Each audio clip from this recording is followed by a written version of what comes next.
Hello everyone. Today we will start from question number 8 of exercise 10.2. Let's start with the statement firstly. A quadrilateral ABCD is drawn to circumscribe a circle. एक quadrilateral है हमारे पास ABCD. ठीक है, figure भी हमें given है. ABCD is the quadrilateral. ABCD. That is circumscribe a circle मतलब उसके अंदर एक सर्कल बना हुआ है. हमें प्रूफ करना है कि AB प्लस CD मतलब AB प्लस CD जो ये अपोजिट साइड है इनका प्लस इक्वल होगा BC और AD के प्लस. मतलब हमें दिखाना है जो अपोजिट साइड्स हैं उनका प्लस इक्वल होगा इन अपोजिट साइड के सम के इक्वल. ठीक है, तो सबसे पहले गिवन में हम ये राइट करेंगे. ABCD क्या है? क्वाड्रिलेटरल है. Circumscribe a circle. To prove क्या प्रूफ करना है हमें? AB प्लस CD इक्वल है AD प्लस BC. ठीक है, अब इसमें हमें कोई कंस्ट्रक्शन नहीं करनी, बहुत इजी सा क्वेश्चन है.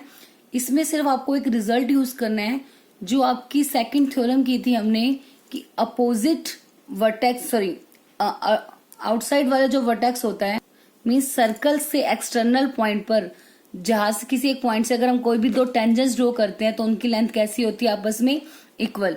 मतलब जैसे सपोज ये एक सर्कल है, इसमें मान लो मैं एक डी पॉइंट लेके चलती हूँ तो डी पॉइंट से जितनी भी टेंजेंट सर्कल को जाएंगी उनकी लेंथ कितनी हो कैसी होगी? आपस में इक्वल. दो ही टेंजेंट होंगी मतलब tangents drawn from an external point to a circle are equal in length.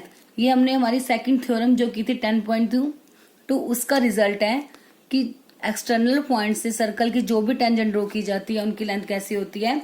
Equal. सिर्फ हमने इस कंसेप्ट को इसमें यूज करना है. अब सबसे पहले हम dr और ds इक्वल हो जाएंगी क्योंकि जो ये दोनों यहां तक की देखो dr तक लेंगे. ये टेंजेंट है ना पूरी CD बट d से कहां तक जा रही है? dr तक. क्योंकि अगर हम DC ले लेंगे क्योंकि ये तो C पॉइंट फिर से एक्सटर्नल पॉइंट है, यहां से यहां तक की फिर से अलग से टेंजेंट बन रही है तो इसलिए D पॉइंट से जाने वाली जो टेंजेंट होंगी वो क्या होंगी? dr और ds. तो सबसे पहले हम प्रूफ में यही राइट करेंगे कि we know that tangents drawn from an external point to a circle are equal in length. कि एक्सटर्नल पॉइंट से सर्कल पर जो भी टेंजेंट ड्रॉ की जाती है उनकी लेंथ कैसी होती है? आपस में equal.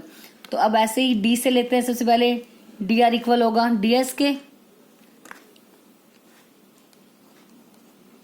dr equals to ds.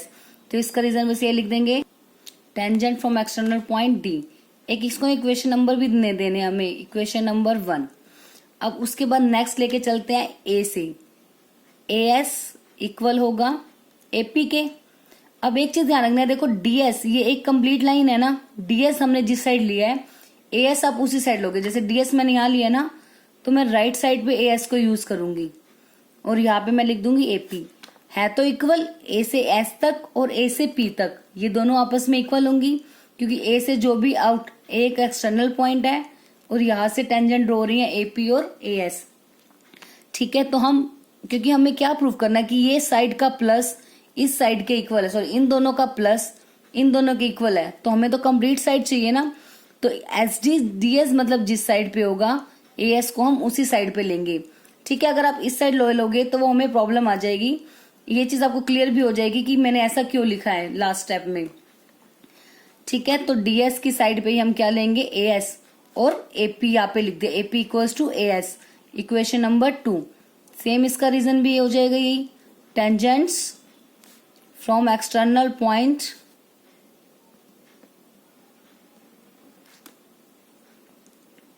A. ठीक है, अब नेक्स्ट आता है, नेक्स्ट एक्सटर्नल पॉइंट हमारा B. तो B से P तक, B से Q तक दोनों इक्वल हो जाएंगी.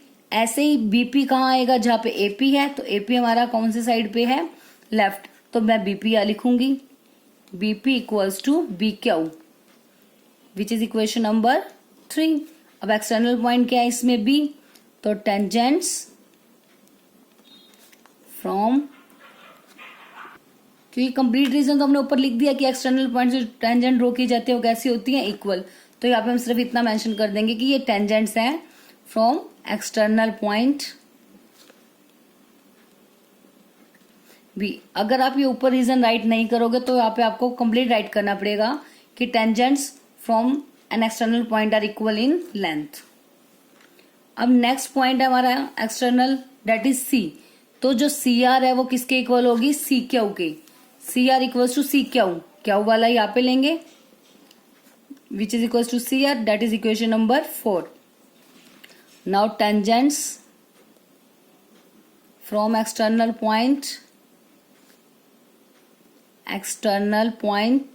सी। अब हमने बस सभी एक्सटर्नल पॉइंट्स हो गए 4 के 4। अब अपने सिर्फ क्या करना है, इन 4 इक्वेशंस को हमने ऐड करना है। Now adding equation 1, 2, 3 and 4। इनको 4 कर दोगे आप, लेफ्ट में लेफ्ट साइड ऐड हो जाएंगी, राइट में राइट। क्या है, D R, A P, B P और सी आर। अब D R plus A P plus B P plus C R equals to D S plus A S plus B Q plus C Q. अब देखो are are वाले एक साथ कर देते हैं, D R plus C R plus A P P वाले एक साथ कर दिए। सेम ऐसे ही D S plus A S ये एक साथ रख लिया हमने, और जो बी क्यू और सी क्यू है उन्हें एक साथ कर लिया। अब देखो फिगर में D R plus C R, जो डी आर है और सी आर है, इनका जो प्लस है वो किसके इक्वल होगा, D R plus C R. Complete side होगी मतलब C D, D R plus C R is C D plus A P plus B P, A P plus B P, this is complete side that is equal to A B. तो C D plus A B equal आ गया D S plus A S, D S plus A S. ये पूरी side को add करेंगे तो क्या हो गई, डी ए, या फिर ए डी लिख सकते हो आप इसे। B Q plus C Q इसी तरह से हो जाएगी क्या, बी सी। देखो B Q plus C Q which is equal to B C. तो बस यही हमें प्रूफ करना था, A B C D, A D B C, A B C D और ए डी बी सी। तो जो हमें प्रूफ करना था वो हमने लिख ले, आ गया हमारे पास। तो बस इसको ऐसे लिख देते हैं जैसे हमें प्रूफ करना था, A B plus C D equal होगा A D plus B C, hence proved.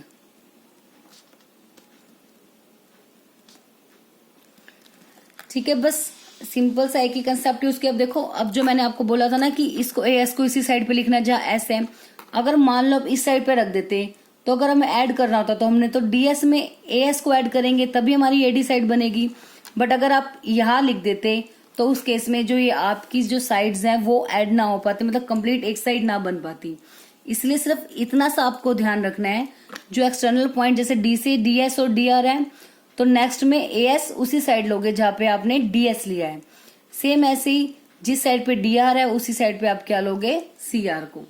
बस सिर्फ इतनी सी बात याद रखनी है। इस पूरे क्वेश्चन में एक ही रिजल्ट है कि एक्सटर्नल पॉइंट से जो टेंजेंट ड्रॉ की जाती है उनकी लेंथ कैसी होती है, आपस में इक्वल। सिर्फ उसी रिजल्ट से हमें ये सभी वैल्यूज सभी एक्सटर्नल पॉइंट एक एक करके उठाने हैं। पहले डी से जो टेंजेंट्स इक्वल होंगी वो लिख दी, फिर लेना हमने next external point A S A P, फिर ऐसे ही बी पी और B Q equal. After then C से सी आर और सी क्यू आपस में कैसी हो जाएंगी, इक्वल। बस उसके बाद क्या करना है, 4 की 4 इक्वेशंस को हमने ऐड करना है। ठीक है, बस फिर जो हमने प्रूव करना था वो हमारा रिजल्ट प्रूव हो गया। Next question number 9 is in figure आपको गिवन है ऑलरेडी बुक में। In figure X Y and X dash Y dash are two parallel tangents, कि दो पैरेलल टेंजेंट दी हुई है हमें, एक्स वाई और एक्स डैश वाई डैश, ये दोनों पैरेलल टेंजेंट्स हैं। To a circle with centre O, circle की टेंजेंट्स है जिसका सेंटर क्या है, O. And another tangent A be with point of contact C intersecting X Y at A and X dash Y dash at B.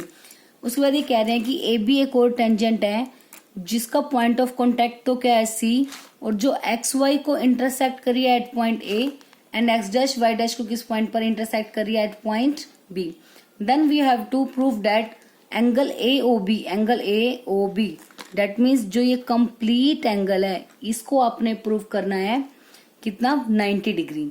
ठीक है, तो सबसे पहले गिवन में जो जो कंडीशन गिवन हम वही राइट करेंगे। सेम मैंने यही राइट कर दिया जो आपको स्टार्टिंग में गिवन था कि X Y and X dash Y dash दो पैरेलल टेंजेंट्स हैं to a circle with centre O. उसके बाद A B is also a tangent and point of contact C and ये ओ आपका सेंटर है, डेट मीन्स जो P Q होगा that is the diameter and P Q is the diameter. Now we have to prove, तो to prove में हो जाएगा angle A O B equals to 90 degree.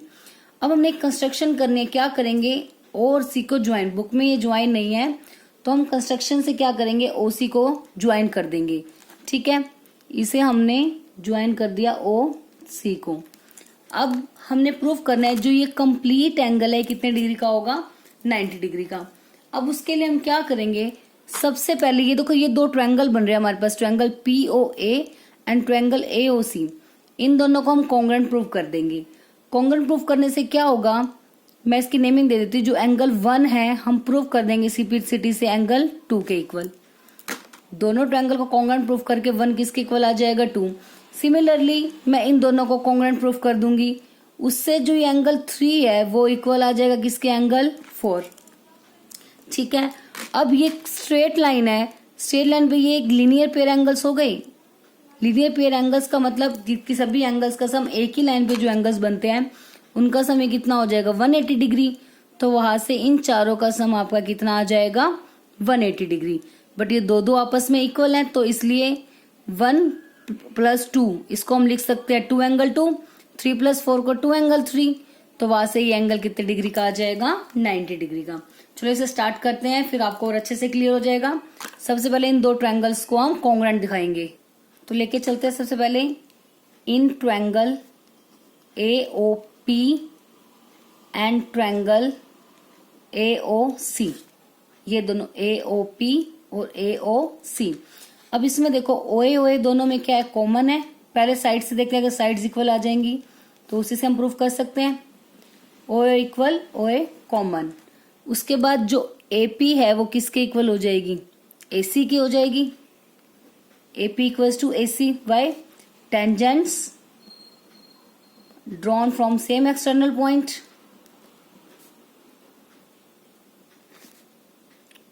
same external point A R equal, कि एक ही point से, अभी हमने last question किया था उसमें यही तो रिजल्ट यूज किया था कि एक्सटर्नल पॉइंट से जो टेंजेंट्स ड्रॉ की जाती है उनकी लेंथ आपस में कैसी होती है इक्वल। उसके बाद थर्ड साइड देखो जो OP और OC बोथ आर रेडियस, ओ से ये देखो ये भी रेडियस हो गई और ये भी हमारी क्या है रेडियस, तो ये भी आपस में कैसी हो गई इक्वल। तो OP इक्वल्स टू OC, इसका रीजन क्या हो जाएगा रेडियस। तो तीनों साइड इक्वल हो गई, तो कौन सा रूल हो गया साइड साइड साइड। आप चाहो तो ये रूल अप्लाई कर सकते हो, अदरवाइज RHS भी अप्लाई कर सकते हो। कैसे, क्योंकि ये एंगल कितने डिग्री का होगा 90 डिग्री का होगा ना, P एंगल भी और C एंगल भी, क्योंकि जो रेडियस है वो टेंजेंट के साथ कितने डिग्री का एंगल बनाती है 90 डिग्री।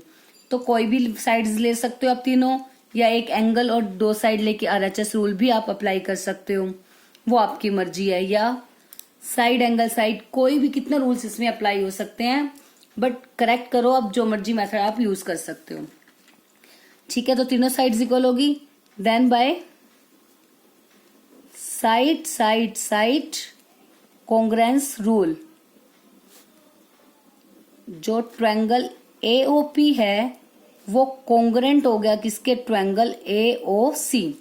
तो इससे जो हमारा एंगल है ये 1 और 2, यहाँ पे अगर आप नेमिंग नहीं दोगे 1 2 3 4 तो आपको पूरा लिखना पड़ेगा कि एंगल AOP इक्वल होगा एंगल AOC के, चाहे ऐसे मेंशन करो, नहीं तो हमने यहाँ पे 1 और 2 नेमिंग दिया तो मैं यहाँ लिख दूंगी angle 1 equals to angle 2 by CPCT, क्योंकि जैसे ही दो ट्रायंगल्स कॉन्ग्रुएंट हो गए उसके कोरस्पॉन्डिंग पार्ट्स कैसे होंगे आपस में इक्वल।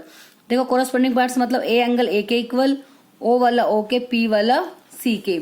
तो हमने कौन सा लिया O वाला एंगल O के इक्वल ही तो लिया, इसका AOP और AOC 1 इक्वल्स टू 2। बस इतना ध्यान रखना है, अगर आपने यहाँ पे 1 और 2 मेंशन कर दिया तो यहाँ पे 1 2 ये मेंशन करना जरूरी है। कई स्टूडेंट क्या करते हैं, फिगर में तो नंबरिंग देना भूल जाते हैं और नीचे लिख देते हैं 1 = 2। फिर टीचर को कहाँ से पता लगेगा कि कौन सा एंगल 1 है कौन सा 2 है, तो वहीं से आपका क्वेश्चन रॉन्ग हो जाता है। ठीक है, तो जैसे ही आपने यहाँ पे 1 2 लिखा तो ध्यान से देखो पहले क्या मैंने फिगर में भी उसे राइट किया है या नहीं किया। ठीक है, तो 1 और 2, अगर आपको 1 2 नहीं देना then you can give the name of the angle. Now this is equation number 1। अब 1 और 2 तो इक्वल आ गए, अब हमने ऐसे किसको इक्वल दिखाना है, 3 और 4 को। तो उसके लिए कौन सा ट्रायंगल लेके चलने पड़ेंगे हमें angle, triangle COB and triangle QOB, ये दोनों हम लेके चलेंगे इसकी, COB and QOB। In triangle COB and triangle QOB, अब इसमें भी सेम बिल्कुल ऐसे ही करेंगे। OC और OQ both are radius, OB common, BQ equals to BC, tangent drawn from same external point. Same इसमें भी तीनों साइड कैसे हो जाएंगे आपस में इक्वल। तो लिखते हैं पहले OB दोनों में क्या है, equal, sorry common, OB equals to OB, that is common side. After then दोनों की रेडियस क्या थी, इसकी OC है और इसकी क्या है, OQ। These are the radius of the circle. After then जो एक्सटर्नल पॉइंट था B, वहां से B से लेके C तक और B से लेके Q तक। BQ यहां मत राइट कर देना, BQ इसकी साइड है और BC इसकी साइड है। BC इक्वल्स टू BQ क्या हो जाएंगी, tangents from an external point, from same external point लिख दोगे आप, from same external point B। ठीक है, तो अब तीनों साइड इक्वल होगी, then same, then by which rule, side side side congruence rule. कौन कौन सा triangle, triangle COB congruent to triangle QOB। तो COB और QOB के बाद अब कौन से एंगल इक्वल हो गए, COB का मतलब एंगल 3 और इसमें एंगल 4, तो angle 3 equals to angle 4 by CPCT। So angle 3 equals to angle 4 by CPCT। This is our equation number 2। तो हमारे पास 1 आ गया 2 के इक्वल, 3 आ गया 4 के इक्वल। हमें प्रूव करना था जो एंगल AOB है वो कितना होगा, 90 डिग्री। तो सबसे पहले हम लेके चलते हैं PQ का एक लाइन है। Now PQ is a straight line because diameter है, is a straight line. So therefore जो एंगल 1 + 2 + 3 + 4 इक्वल्स टू कितना हो जाएगा, 180 डिग्री। 1 + 2 + 3 + 4 equals to 180 degree. एक लाइन पे बने एंगल्स है तो कैसे हो जाएंगे, लीनियर पेयर एंगल्स। ठीक है, अब 1 2 3 4 हमें चाहिए किस किस का कॉम्बिनेशन, 2 और 3 का चाहिए, क्योंकि हमें तो एंगल AOB दिखाना है। AOB का मतलब हमें 2 और 3 एंगल चाहिए, 1 और 4 नहीं चाहिए। तो जो हमारी इक्वेशन नंबर 1 थी, इक्वेशन नंबर में 1 में 1 किसके इक्वल था, 2 के इक्वल था। तो मैं अगर 1 के प्लेस पर क्या राइट कर सकती हूँ, 2 राइट कर सकती हूँ because both angles are equal. तो हम क्या करेंगे, 1 के प्लेस पर लिख देंगे 2 एज इट इज, क्योंकि हमें 2 की तो नीड है। उसके बाद हमें 3 की नीड है, 4 की नहीं है। 3 की नीड है तो 3 रखेंगे, 4 की नहीं है तो 4 किसके इक्वल था, 3 के। तो 4 के प्लेस पर लिख देंगे 3 which is equals to 180। From 1 हमारे पास है angle 1 equals to angle 2 and from 2 मतलब second equation we have 3 equals to 4 angle. ठीक है, नब एंगल 2 + एंगल 2 डबल हो गया 2 एंगल 2। इसको आप 4 नहीं कर दोगे, ऐड नहीं कर दोगे, ये एंगल्स है, जैसे x + x 2x हो जाता है, y + y 2y, इसी तरह से this is the name of angle. ठीक है, तो ये कोई न्यूमेरिकल वैल्यू नहीं है इसलिए हम ऐड नहीं कर सकते। एंगल 2 + एंगल 2 मतलब 2 टाइम है तो ट्वाइस हो गया। 3 + 3 2 टाइम है तो angle 2 angle 3 which is equals to 180 degree.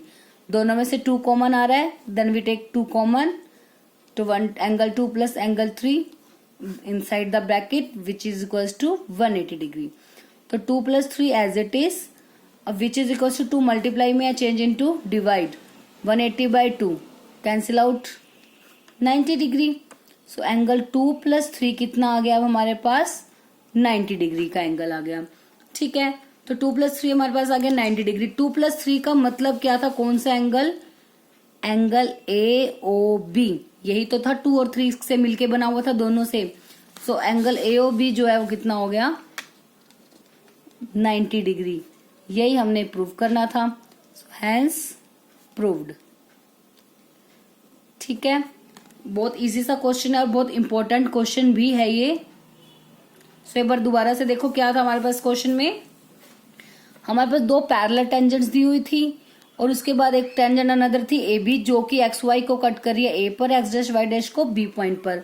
ठीक है, तो हमने सबसे पहले कंस्ट्रक्शन से ज्वाइन कर दिया किसको, O और C को हमने इसे ज्वाइन कर दिया. अब उसके बाद हमने क्या किया, सबसे पहले इन 2 ट्रायंगल्स को कॉन्ग्रुएंट प्रूफ किया. कॉन्ग्रुएंट प्रूफ करने से एंगल 1 हमारा किसके इक्वल आ गया, एंगल 2. कॉन्ग्रुएंसी के लिए क्या दिखाया हमने, तीनों साइड इक्वल दिखा दी. OA OA के इक्वल है, AP AC के इक्वल है, tangent drawn from external point, these are the radius. तो both triangles are congruent. Congruent होते ही CP/CT से 1 आ गया 2 के इक्वल. सिमिलरली मैंने इन 2 ट्रायंगल्स को कॉन्ग्रुएंट प्रूफ किया, वहां से 3 और 4 कैसे आ गए, equal. Now PQ is a straight line, then we add all these angles and this gives equals to total sum 180 degree. Because जो लिनियर पेयर एंगल्स होते हैं उनका सम कितना होता है 180 डिग्री. तो 1 + 2 + 3 + 4 इक्वल्स टू 180. बट हमें प्रूफ करना है angle AOB, then we need only angle 2 और एंगल 3. तो मैंने क्या किया, 1 के प्लेस पर रिप्लेस कर दिया 2 को, बिकॉज 1 2 के इक्वल आ गया था. 3 और 4 इक्वल थे, 3 की मुझे नीड थी तो मैंने 4 के प्लेस पर क्या राइट कर दिया 3. Now twice of angle 2 twice of angle 3, 2 common आ गया और इधर आके डिवाइड में हो गया, तो कितना बच गया हमारे पास 90 डिग्री आ गया. 2 + 3 जो कि क्या था एंगल AOB. ठीक है, आई होप दोनों क्वेश्चंस आपको बहुत अच्छे से क्लियर हो गए होंगे. Now question number 10, prove that the angle between the 2 tangents drawn from an external point to a circle is supplementary to the angle subtended by the line segment joining the point of contact at the centre. मतलब ये बता रहे हैं कि कोई 2 tangent है same external point से, उनके बीच का एंगल और जो सेंटर पे एंगल बनेगा, मतलब जो उनके पॉइंट ऑफ कांटेक्ट के साथ जो एंगल बनेगा वो सप्लीमेंट्री होंगे. सप्लीमेंट्री मतलब उनका सम 180.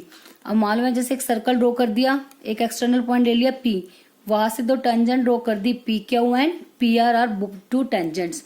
हमें दिखाना है कि जो 2 टेंजेंट्स है उनके बीच का एंगल, और उसके बाद क्या बोला हुआ है, and supplementary to the angle. किस एंगल के सप्लीमेंट्री होगा, subtended by the line segment joining the point of contact at centre. Point of contact हमारे कौन से हैं, Q और R हैं. तो इनको ज्वाइन करने वाली लाइन कौन सी है, OQ और OR. तो इसके बीच में जो एंगल बनेगा मतलब एंगल O. तो हमें प्रूफ करना है angle O plus angle P जो है वो कितना होगा 180 डिग्री. बिकॉज सप्लीमेंट्री का मतलब है sum of the angles is 180 degree. तो सबसे पहले गिवन में यही करेंगे, PQ PR 2 टेंजेंट्स हैं from external point P to a circle with centre O. Prove करना है angle P plus angle O is 180 degree. Now this is the most easiest question. अब देखो एक बार क्या है इसमें, इन दोनों का सम 180 दिखाना है. अब देखो इसमें 4 एंगल्स हैं PQOR, that means this is a quadrilateral. हमें पता है क्वाड्रिलेटरल के एंगल का सम कितना होता है 360 डिग्री होता है. अब इन दोनों का सम निकालना है. This angle is 90 degree because जो टेंजेंट होती है वो रेडियस पर क्या होती है, perpendicular. Similarly this is also 90 degree. तो 90 + 90 180, 360 में से 180 माइनस करेंगे तो इन दोनों का सम कितना बच गया 180. यही हमें प्रूफ करना है. तो यहाँ पे लेके चलते हैं. सबसे पहले जो एंगल Q है वो 90 डिग्री का हो गया. ऐसे एंगल R कितने डिग्री का हो गया 90 डिग्री. बिकॉज जो रेडियस और टेंजेंट होते हैं वो कितने डिग्री का एंगल बनाती है एट पॉइंट ऑफ कांटेक्ट पर 90 डिग्री ना. Because tangent is perpendicular to radius at point of contact. Point of contact पर रेडियस और टेंजेंट एक दूसरे के साथ 90 डिग्री का एंगल बनाते हैं। अब हम लेके चलते हैं इन क्वाड्रिलेटरल POQR में, तो लेके चलते हैं इन क्वाड्रिलेटरल PQOR। तो एंगल्स का सभी का सम कितना हो जाएगा, angle P plus angle Q plus angle O plus angle R equals to 360 degree. इसका रीजन क्या होगा, angle sum property of quadrilateral. Angle sum property of quadrilateral, कि क्वाड्रिलेटरल के एंगल का सम कितना होता है 360 डिग्री। और एंगल Q और R 90 डिग्री के हैं। P तो निकालना है, प्लस Q की वैल्यू 90 डिग्री और O की वैल्यू तो निकालनी है, और R की value 90 degree equals to 360 degree. From equation 1 and 2, so इसको नाम नहीं दिया मैंने, इसको नाम दे देते हैं हम। दिस इज द इक्वेशन 1, या दोनों को आप कंबाइंड इक्वेशन 1 नाम दे सकते हो, ऐसे करके equation number 1। From equation 1 P और Q की वैल्यू आप चाहो तो मेंशन कर दो कि Q और R दोनों इक्वल हैं कितने कितने डिग्री के, 90 डिग्री के। अब P plus O as it is, 90 plus 90 is equals to 180 degree which is equals to 360 degree. ठीक है, तो P प्लस O, अब 180 इधर प्लस का यहाँ आके क्या हो जाएगा माइनस का, तो वह कितना आ गया 180 डिग्री। तो angle P plus angle O कितना आ गया 180 डिग्री। तो सप्लीमेंट्री एंगल्स आ गए और यही हमें क्या करना था, प्रूव करना था। सबसे सिंपल क्वेश्चन, बहुत इजी सा है, बस ये दिखाना है ये दोनों एंगल 90 के हैं, चारों का सम होता है 360 डिग्री। तो 90 प्लस 90 180 हो गई, और इधर आके इनको माइनस किया तो रह गया इनका सम भी कितना 180। यही हमें प्रूव करना था कि जो टेंजेंट के बीच में एंगल बनेगा और जो लाइन सेगमेंट्स मतलब उसके पॉइंट ऑफ कॉन्टैक्ट को ज्वाइन करिए उनके बीच में जो एंगल बनेगा वो सप्लीमेंट्री हो गए, मतलब उनका सम कितना होगा 180 डिग्री। आई होप तीनों क्वेश्चंस आपको अच्छे से क्लियर हो गए होंगे। आज के लिए बस हम यही 3 क्वेश्चंस ही करेंगे। अब तब तक नेक्स्ट क्वेश्चन जो हमारी वो नेक्स्ट वीडियो में करेंगे। तब तक आप इन्हीं क्वेश्चंस की अच्छे से प्रैक्टिस करोगे।